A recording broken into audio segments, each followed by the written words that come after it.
Obrigado, Deus, porque o teu amor é infinito. Obrigado porque o teu amor é perfeito, é sobrenatural. Oh, Pai, mas acima de tudo, obrigado porque o teu amor está aqui, Pai. Obrigado porque o teu amor nos envolve. Obrigado porque o teu amor inunda esse lugar. Obrigado porque o teu amor nos preenche, Deus. Obrigado, Pai. Obrigado. Amém. Amém. Amém. Bom, gente, é isso aí. Obrigado, banda. Pessoal, se quiser descer, vocês são maravilhosos. Eu amo vocês. Pessoal que está aí, se vocês quiserem, pode sentar. Eu quero, se você tiver uma Bíblia de papel, parabéns para você. Se você não tiver, pode pegar o celular. Eu quero ler rapidinho o texto que está em Jó. Jó capítulo 9. Jó capítulo 9. Eu vou ler os 8 primeiros versículos e depois eu vou dar uma acelerada para o final e vou te dar o spoiler do capítulo. Não sei se isso existe, mas enfim. Sei lá. Tá comigo? Jó capítulo 9. Eu vou começar bem no versículo 1. Tá aqui. Tá no telão também, se você não tiver sem Bíblia, sem celular, sem qualquer coisa, sei lá, você acompanha por aí. Tá, diz assim: Então Jó respondeu: Bem sei que isso é verdade, mas como pode o mortal ser justo diante de Deus? Ainda que conseguisse discutir com ele, não conseguiria argumentar nenhuma vez em 1000. Sua sabedoria é profunda, seu poder é imenso. Quem tentou resistir lhe saiu ileso. Ele transporta as montanhas sem que elas o saibam em sua ira e as põe de cabeça para baixo. Sacode a terra e a tira do lugar e faz suas colunas tremerem. Fala com o sol e ele não brilha. Ele veda e esconde a luz das estrelas. Só ele estende o céu e anda sobre as ondas do mar. E aí lá no versículo 32, ele não é homem como eu para que eu lhe responda e nos enfrentemos em juízo. Se tão somente houvesse alguém para servir de árbitro entre nós dois, para impor as mãos sobre nós dois, alguém que afastasse de mim a vara de Deus para que o seu terror não mais me assustasse, então eu falaria sem medo, mas esse não é o caso.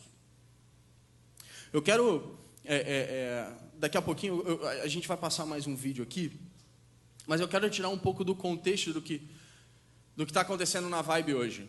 Então, sábado passado foi o nosso primeiro culto na Vibe.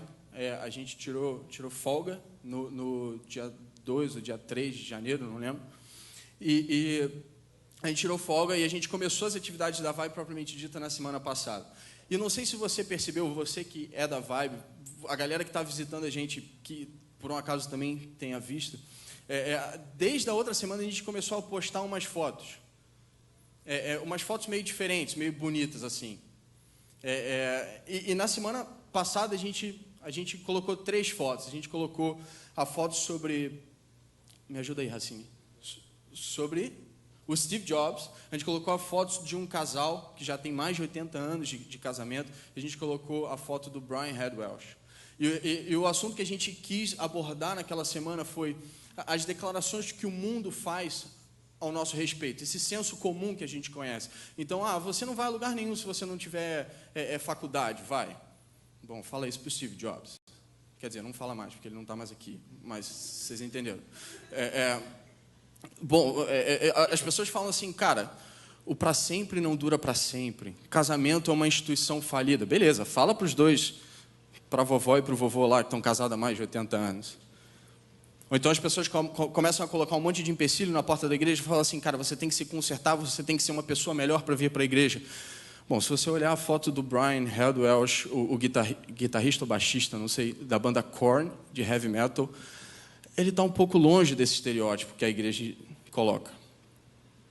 Então a gente quis começar a falar assim, cara, e essas declarações que vêm do mundo, esse senso comum, como essas coisas nos afetam? E a gente fez um Vibe Convida com o Rafael e a gente pôde ouvir da história do Rafael, alguém que nasceu na favela, alguém que passou muita necessidade quando criança e que hoje está super bem profissionalmente e que hoje teve condições de dar um estilo de vida muito bom para os seus pais e aquela história impressionante que a gente ouviu. Tudo isso pela graça de Deus e pelo favor de Deus. Essa semana a gente começou a olhar com outros olhos. A gente começou a falar sobre as grandes declarações da história. Então a gente colocou Charlie Chaplin, numa frase do filme O Grande Ditador, que é um filme feito como combate ao nazismo. A gente colocou a menina Malala, a mais jovem ganhadora do Prêmio Nobel da Paz, e a gente colocou Martin Luther King na sua guerra contra o preconceito racial nos Estados Unidos. E o vídeo que eu vou pedir para a galera passar agora fala sobre isso. São 4 declarações que marcaram a história. São 4 declarações que, se você não conhece, você deveria conhecer. Assim, saia daqui sabendo que você vai ter que pesquisar um pouco mais sobre ela, porque essas 4 declarações, elas estão em toda a lista de top 10, top 5 que eu procurei no Google. Essas 4 declarações aparecem. Então, galera lá da produção, se puder soltar. I have fought against white domination,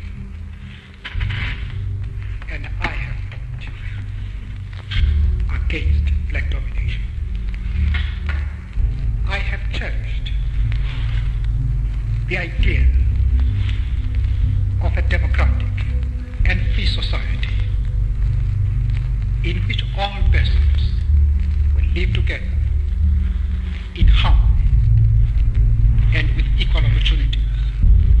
If it needs be, it is an idea for which I am prepared to die. Because I have a dream that my 4 little children will one day live in a nation where they will not be judged by the color of their skin, but by the content of their character. I have a dream today.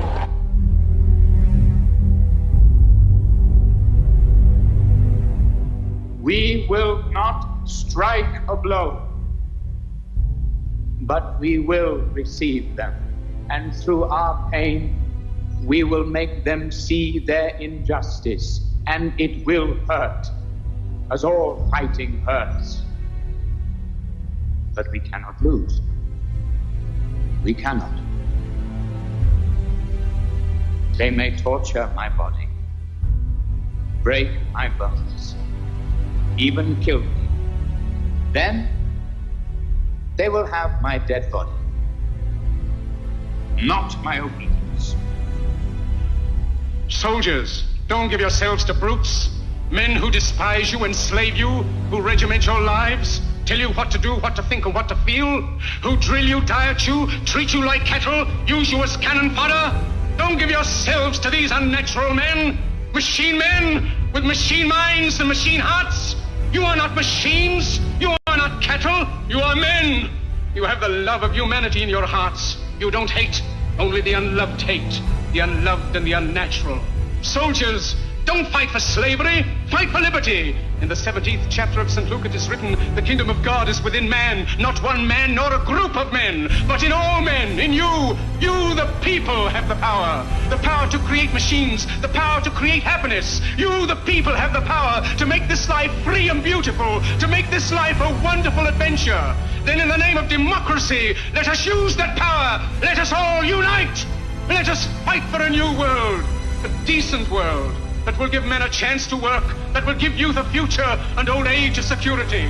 By the promise of these things, brutes have risen to power, but they lie. They do not fulfill that promise. They never will. Dictators free themselves, but they enslave the people. Now let us fight to fulfill that promise. Let us fight to free the world, to do away with national barriers, to do away with greed, with hate and intolerance. Let us fight for a world of reason, a world where science and progress will lead to all men's happiness. Soldiers, in the name of democracy, let us all unite!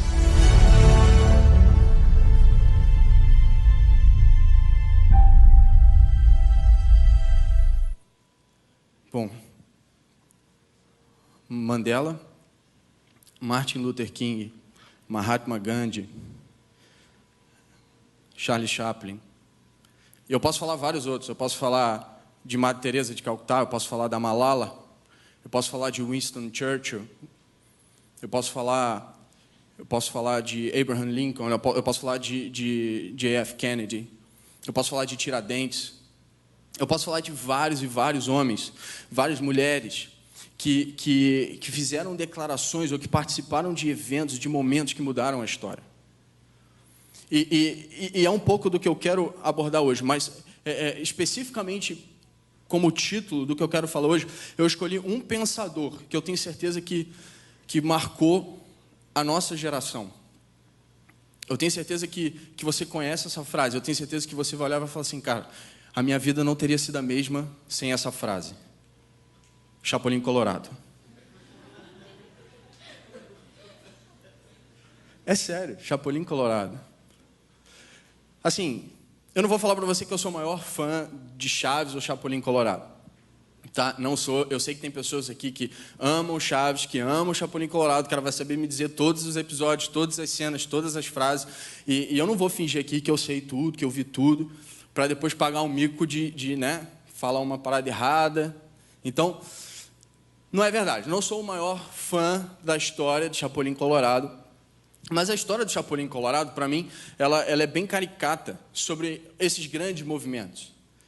E preste atenção, eu não estou diminuindo esses grandes movimentos, eu não estou assim, denegrindo esses grandes movimentos. O que eu estou falando é que, quando eu olho para aquelas situações do Chapolin Colorado, eu falo assim, cara, de alguma forma, muito simples e muito caricata, isso expressa bem o que acontecia naquela época, ou nessas diferentes épocas que a gente viu no vídeo. Geralmente tinha alguém lá em apuros e falava assim, e agora? Quem poderá me socorrer? E aí aparecia Chapolin Colorado dizendo, eu.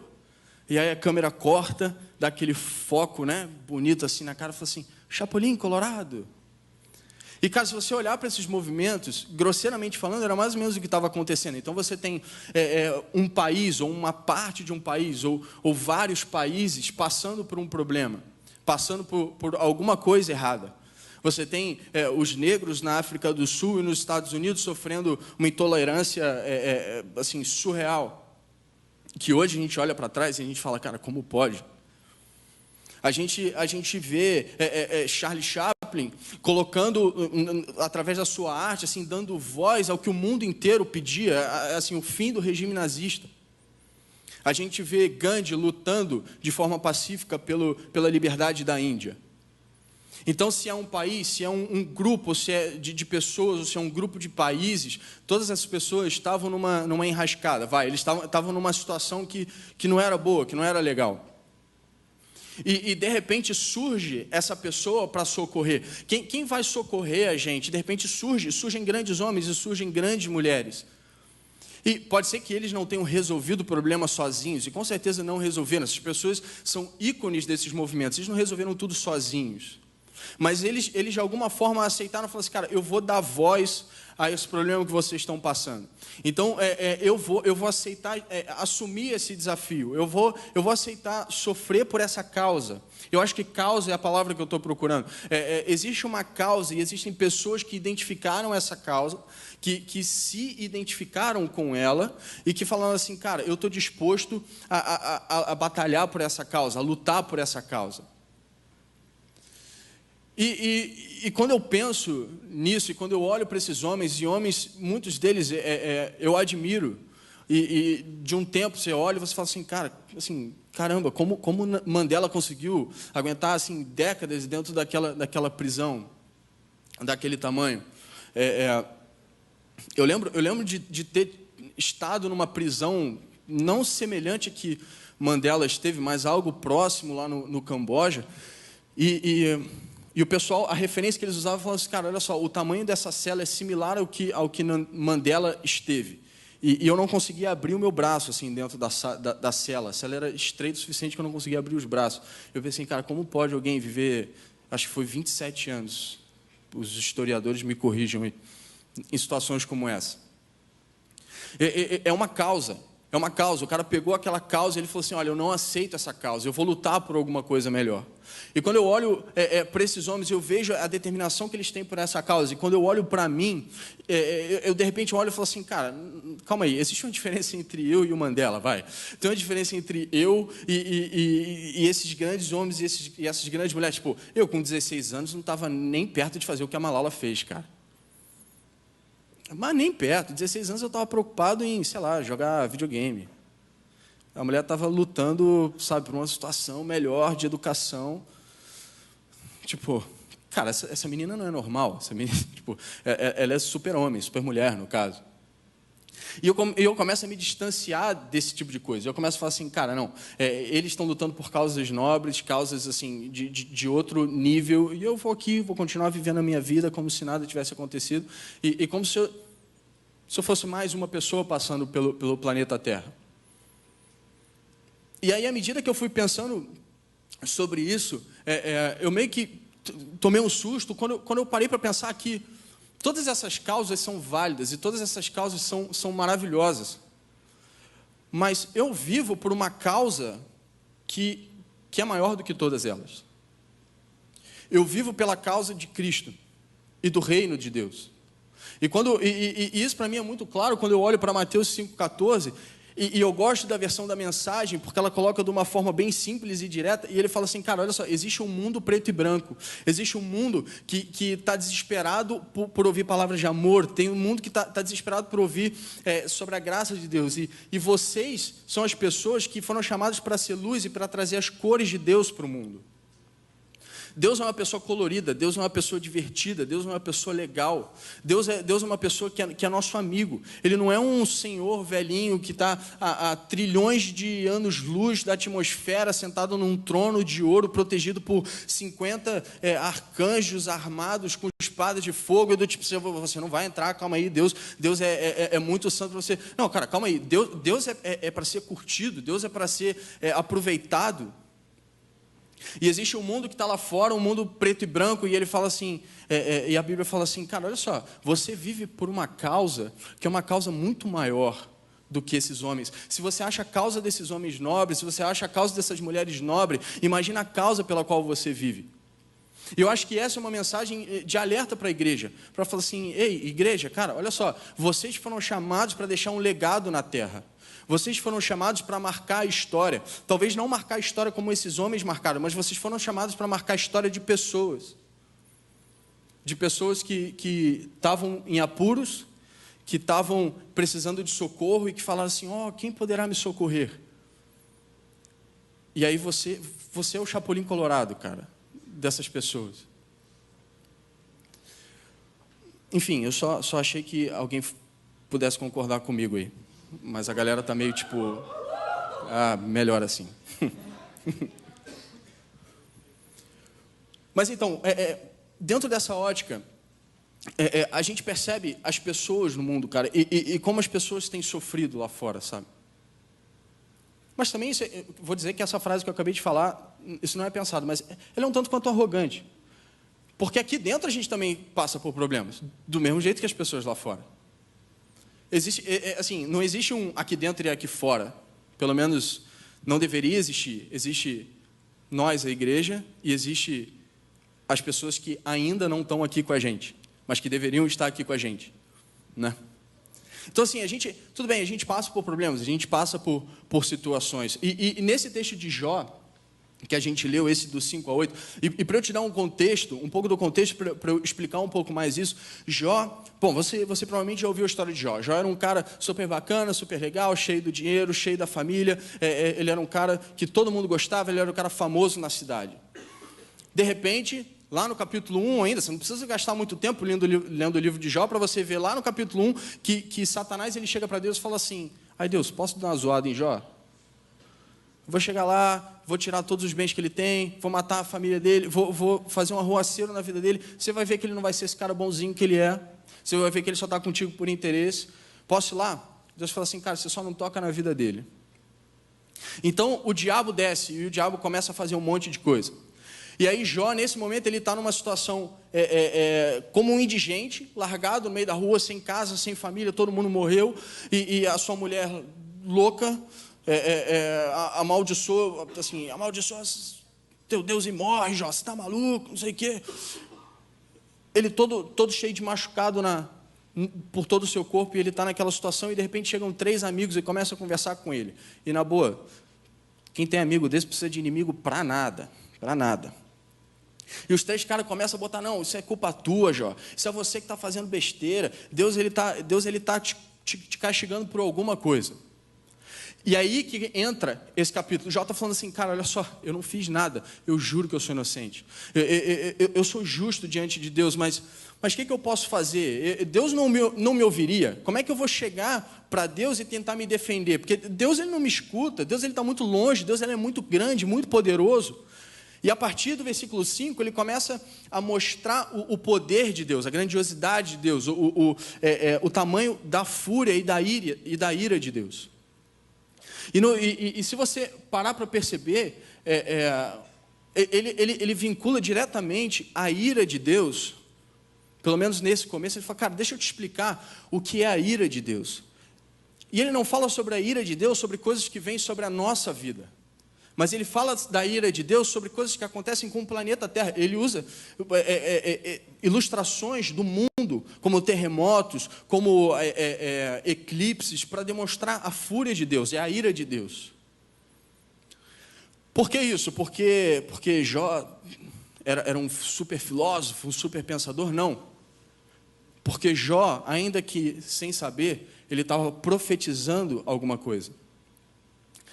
Jó não sabia, não fazia a menor ideia, mas Jó estava profetizando sobre a cruz. E eu sei que isso parece meio doido, mas eu vou chegar lá. Eu quero só parar aqui, antes de eu chegar lá, eu deixei um suspense no ar assim, para ver se, né? Para ver se fica mais legal. Mas antes de eu chegar lá, eu quero te falar o seguinte. Jó, essa descrição de Jó, ela é perfeita. Ele realmente acertou, essa é a ira de Deus. No entanto, Jó acha que Deus lançou essa ira sobre ele. E se você, eu não coloquei aqui o versículo, mas se você pegar o livro de Jó e você ler o último capítulo do livro de Jó, você vai ver que Jó fala assim, eu falei coisas de que eu não sabia. Eu tirei um monte de conclusão, eu falei um monte de coisa que eu não sabia. Inclusive, a estrutura do livro de Jó tem todos os problemas, de repente você começa a ver um diálogo entre Jó e os amigos, ou seja, um amigo fala, Jó se defende, o outro amigo fala, Jó se defende, o terceiro amigo fala, Jó se defende. No final, Deus ele vem e dá um sermão em Jó. E aí você tem alguns capítulos de Deus falando um monte de coisa. E no final do livro, Jó fala assim, eu falei de coisas que eu não sabia. Porque Jó, ele estava certo de que Deus tinha mandado um monte de coisa contra a vida dele. Ele estava certo de que ele estava sendo punido por Deus. Agora a gente sabe que no primeiro capítulo quem fez tudo isso foi o diabo. Então, a primeira coisa que eu quero falar é o seguinte. Eu não sei qual é o background que você veio. Mas, cara, o teu Deus quer o teu bem. O teu Deus não quer te ver sofrer. Ele não quer te maltratar. Ele quer o teu bem. Então, o diabo, ele pode fazer coisas para atrapalhar a tua vida, mas Deus quer o teu bem. E Deus, ele vai entrar para lutar contra o que Satanás fizer na tua vida. Ele vai te defender, ele vai te proteger, ele vai cuidar de você, ele vai ser a tua provisão, ele vai ser o teu socorro, ele vai ser o seu chapolim colorado. É isso que eu estou querendo dizer. Mas o que você está passando, o problema da vida que você está passando, não foi Deus que te mandou para castigar. Ah, não, eu fui um mau menino, Deus ele vai me castigar. Não, Deus ele quer o teu bem. Inclusive, deixa eu aproveitar esse gancho e voltar para cá, porque eu disse que isso aqui aponta profeticamente para a cruz. E se você olhar, eu vou começar de baixo para cima porque faz mais sentido. Se você olhar aqui, fala com o sol e ele não brilha. Fala com o sol e ele não brilha. Engraçado, porque lá em Mateus 27, 45, o capítulo que fala sobre a crucificação de Jesus, no momento que Jesus já está crucificado, fala que ao meio-dia começou a escurecer e toda a terra ficou 3 horas na escuridão. Já está falando sobre a ira de Deus. Jesus ele estava crucificado ali, recebendo a ira de Deus. E se você olhar um pouco mais em cima, ele fala que Deus sacode a terra e a tira do lugar e faz as suas colunas tremerem. Vamos avançar 5 versículos em Mateus? Jesus deu outro grito, morreu, as cortinas se partiram, a terra tremeu e as rochas se partiram. A ira de Deus, como Jó descreve, ela se repete no momento da crucificação. É profético. Quando Jó fala, Jó sem saber, ele está profetizando lá na frente. Ele está falando assim, olha, a fúria de Deus ela é desse tipo. Ele faz o sol parar de brilhar e ele faz a terra tremer. Então Mateus, ele lá na frente, ele descrevendo o que estava acontecendo na cruz, ele fala assim, cara, olha só, de repente apagou a luz do mundo, o sol parou de brilhar, e depois que Jesus morreu, começou um terremoto, as rochas se partiram. Isso é a fúria de Deus. Essa era a ira de Deus, essa é a descrição de Jó para a ira de Deus. E por que a ira de Deus é apresentada na cruz? Porque Jesus, ele tomou sobre si a ira de Deus. Ele aceitou toda a ira, ele levou sobre ele toda a fúria de Deus, a fúria que estava reservada para o nosso pecado, ou seja, a fúria que eventualmente, a ira que eventualmente a gente sofreria pelo nosso estado de pecador, mas lá naquela época ele falou assim, não, cara, quer saber? Vocês não vão continuar vivendo como pecador, eu vou assumir essa ira no seu lugar, eu vou tomar o seu lugar naquela cruz, eu vou consumir essa fúria até o final, eu vou beber, como Salmos fala, eu vou beber do copo da ira de Deus até a última gota, para que você não tenha que passar por isso, para que você não desfrute de absolutamente nada disso. E o que mais me surpreende nessa estrutura é que entre um e outro, entre um versículo desse, entre o 45 e o 50, existe a morte de Jesus. Tudo isso acontece durante a crucificação, mas entre um e outro existe a morte de Jesus. Jó, quando ele começou a descrever, ele fala sobre o terremoto, que seria depois da morte de Jesus, e ele fala sobre o eclipse, que seria antes da morte de Jesus. Isso para mim foi muito claro, porque a morte de Jesus, a cruz, o sacrifício que ele fez, está no meio do nosso problema.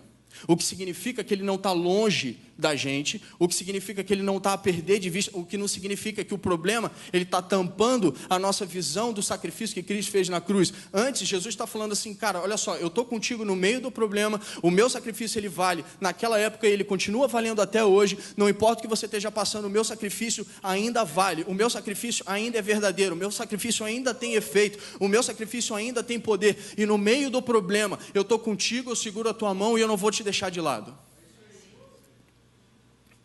No meio do problema, saúde, situação financeira. Situação financeira está complicada hoje em dia no Brasil. Mas ele fala, cara, o meu sacrifício está contigo. Eu estou contigo no meio do problema. Eu não vou te abandonar. Eu não vou te largar. Eu não vou te deixar sozinho tentando lidar com esse problema, não. Eu vou para o meio do teu problema. Eu vou segurar a tua mão e a gente vai vencer isso junto. Ou melhor, a gente já venceu isso junto.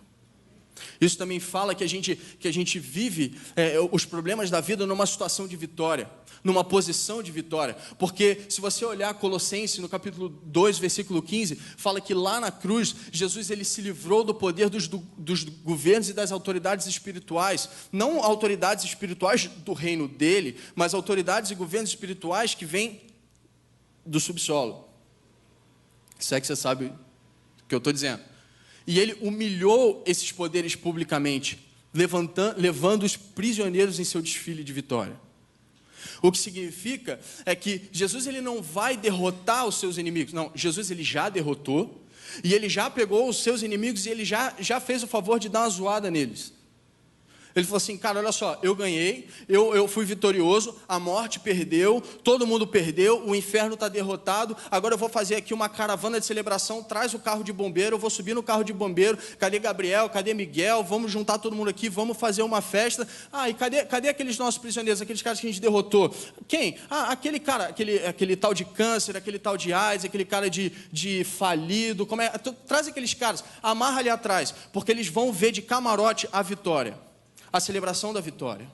A gente passa por problemas em posição de vitória. A gente passa por problemas numa situação de quem já venceu. Mas não de quem venceu na própria força, de quem já venceu no que Cristo fez por nós. Nós somos mais do que vencedores por meio daquele que nos amou. E então a gente começa a olhar, eu começo a perceber que cara, Jesus ele é o centro de tudo. Jesus é tudo sobre Jesus, sabe? É tudo sobre Ele. Não tem por que sair dele. Então eu começo a olhar para esses discursos que a gente falou, para essas citações que a gente viu. Cara, citações maravilhosas. Situações que marcaram a história. Mas eu começo a falar, cara, se eu estivesse no meio do problema e me dessem uma frase do Mandela, cara, isso não ia resolver o meu problema. Se eu tivesse com um problema de saúde na minha família e me dessem um discurso do Gandhi para ouvir, isso não ia resolver o meu problema. Se eu tivesse procurando um emprego e eu não estivesse conseguindo e todas as portas se fechando, um discurso da Madre Teresa de Calcutá não ia resolver o meu problema. Porque embora esses grandes discursos tenham valor e esses grandes discursos tenham defendido uma condição natural melhor para o homem, eles não resolveram o problema central do homem. Eles não resolveram a raiz do problema do homem. E se a gente seguir com Jó ele pergunta, cara, se ao menos houvesse alguém para servir de árbitro entre eu e Deus. Porque hoje existe um precipício entre nós dois chamado pecado. Porque hoje existe uma separação entre nós chamado pecado. E não fui eu que causei isso. Adão lá atrás causou isso. Eu não tenho culpa disso, mas eu simplesmente nasci num mundo que é separado de Deus. Se houvesse alguém que pudesse entrar entre nós. Se houvesse algum mediador entre nós. E a raiz dos problemas do homem é essa. A raiz dos problemas dos homens é que o homem vive ele nasce nessa condição de pecado, uma condição separada de Deus, e a separação de Deus é o que leva a todos esses problemas. Sabe, homens lutaram pela igualdade entre negros e brancos, e até hoje você vê negros sofrendo preconceito. A luta deles foi nobre, mas você entende que eles não foram na raiz do problema. A gente luta contra a pobreza, a gente luta contra a falta, a gente luta contra pessoas que são desamparadas. A gente como igreja, a gente tem esse papel e a gente deve seguir esse papel. Eu não estou falando para a gente ignorar isso. Eu acho que a igreja, mais do que ninguém, ela tem que ter um impacto na comunidade em que ela vive. Mas o que eu estou falando é que não adianta a gente levar um cesto de comida para uma pessoa que está passando fome e ignorar o real problema dessa pessoa, que é a separação de Deus. É essa a raiz do problema. E Jó se pergunta, se houvesse um mediador entre nós. Sabe mais? Todas as declarações que esses grandes homens fizeram não conseguiram mudar esse estado. Depois de Jó vieram tantos homens e tantas frases bonitas e poderosas, mas não conseguiram responder o pedido de Jó, tirando uma frase de um homem em uma cruz. Quando a gente olha para a cruz, e agora não mais na história de Mateus, mas pela história de João, a gente encontra um menino, que era o melhor amigo de Jesus. Um menino que se identificava como aquele a quem Jesus amava. E João, ele é o único que acompanha Jesus na Via Cruz. João é o único que está lá. Mateus, ele é super detalhista na descrição da cruz, mas ele não estava lá.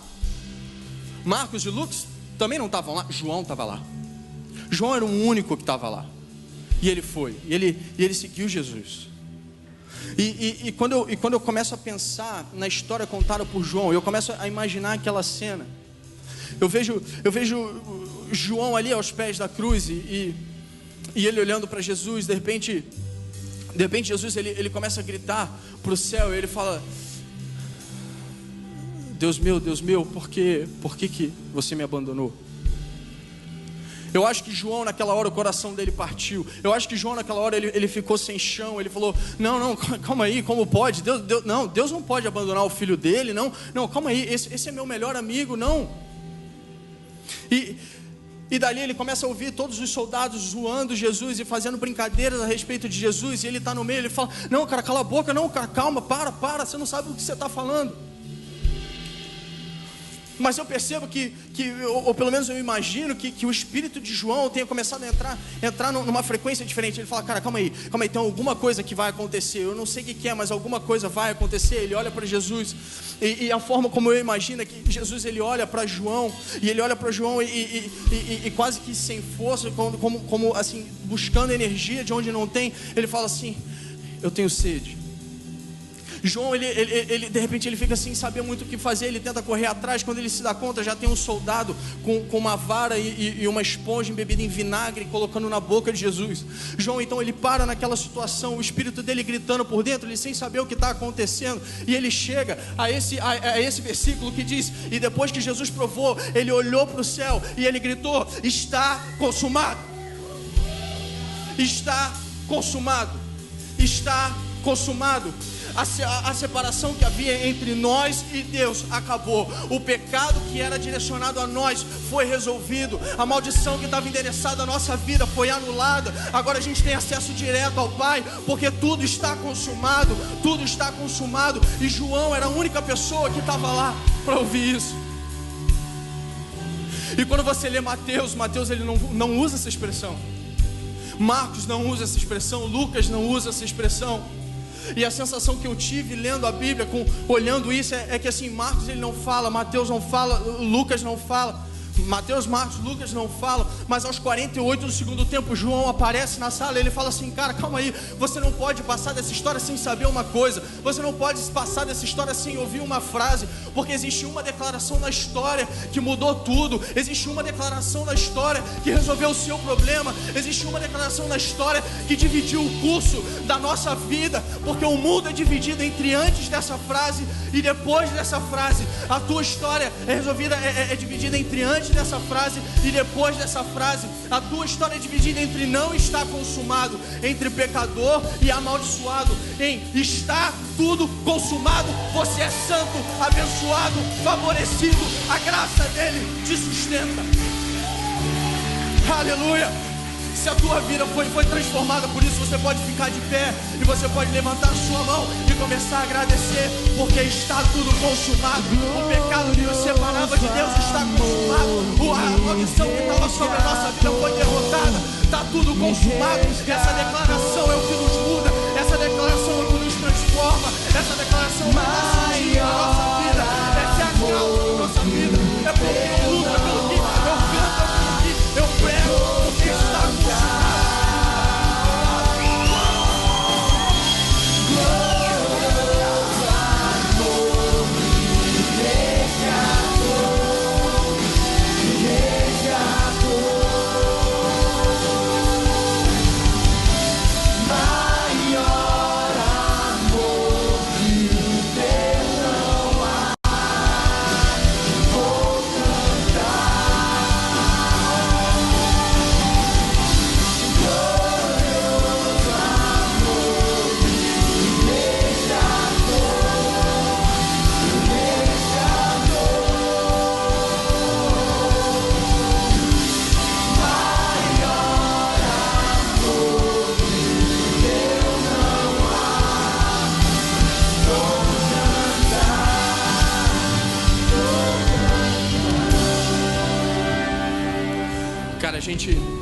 Tudo que a gente busca, tudo que a gente precisa é um relacionamento com Deus. E eu não sei se tem como colocar o último slide aí, porque eu quero ler um último versículo, mas eu quero deixar isso bem claro com você. Existia uma separação entre você e Deus. Existia no passado, existia antes da declaração de Jesus Cristo. Essa declaração foi determinante para mudar a nossa vida, mudar a nossa história, mudar o nosso relacionamento com Deus. Deus ele não está longe. Deus ele não está guardado por arcanjos. Deus ele está aqui. Deus ele está dentro de você. Ele habita em você. É impossível ele estar mais perto do que isso. Em Hebreus, no capítulo 10, ele fala assim: amigos, podemos agora sem hesitação caminhar direto para Deus, porque Jesus preparou o caminho pelo sangue do seu sacrifício, e Ele atua como nosso sacerdote diante de Deus. A cortina que dá acesso A presença de Deus é o seu corpo. O seu corpo que foi rasgado naquela cruz, o seu corpo que foi maltratado naquela cruz. Mas ele falou: sim, pode me maltratar, sim, pode me pregar nessa cruz, sim, pode me dar essa coroa de espinhos, sim, pode furar o meu lado, sim, eu não me importo, porque tudo isso eu estou sofrendo para que os meus filhos tenham acesso ao Pai. Eu estou sofrendo tudo isso para que eles tenham uma nova história. Eu estou sofrendo tudo isso para que eles possam ir direto para Deus como eu vou, e para que eles possam chegar para Deus e falar assim: papai, eu estou aqui, papai, eu estou aqui porque eu quero estar perto de você, eu estou aqui porque eu quero sentir a tua presença, eu estou aqui porque eu preciso de você, eu preciso do teu socorro, eu preciso da tua ajuda, eu estou aqui porque eu preciso da tua alegria, eu preciso da tua cura, eu preciso da tua provisão. E ele vai te dizer: ok, meu filho, porque já está tudo consumado. Pode dizer: porque está tudo consumado. Jesus, ele consumou na cruz. Aleluia! Glorioso amor, me resgatou, me resgatou. Maior amor que Deus não há, eu vou cantar. Glorioso amor me resgatou, me resgatou. Maior amor que Deus não há, eu vou cantar.